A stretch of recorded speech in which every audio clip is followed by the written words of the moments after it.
Is it important to attend all the assemblies of the Lord's people? Welcome to this, your daily 180 Bible study. Thank you for participating in these studies. We thank you and would encourage you to invite others also to participate in these studies. Perhaps you're watching this on YouTube or on Facebook. If you're watching on YouTube, why not share the link with some friends? If you're watching on Facebook, why not hit that share button and share it with your friends as well? Church attendance, does it really matter?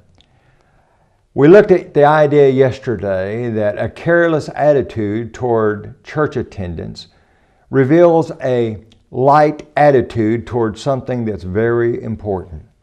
But also, I want you to recognize that when a person is careless about their attendance, it also reveals that that individual doesn't understand the great privilege and the great honor that they have to come together to worship God.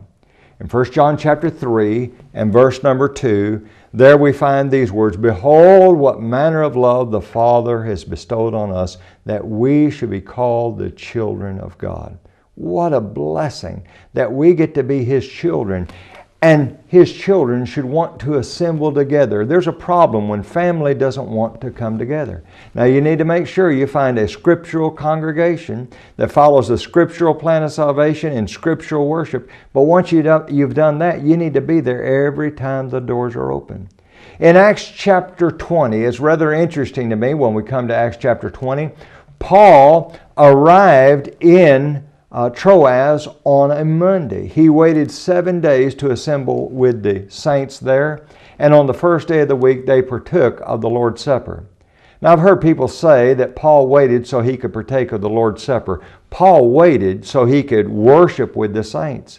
It's important that we partake of the Lord's Supper every first day of the week, but guess what? He had been traveling the previous first day of the week, and I'm sure he had partaken of the memorial feast while he was traveling. He could have partaken of the memorial feast without being in Troas while he was on his way back to Jerusalem. Paul wanted to assemble with the saints on the first day of the week, which included partaking of the memorial feast. Do we put that kind of priority on the first day of the week? Do we put that kind of priority on being back with the saints on Sunday evening? Do we put that kind of priority on being there every time the doors are open? We should. Join us again tomorrow.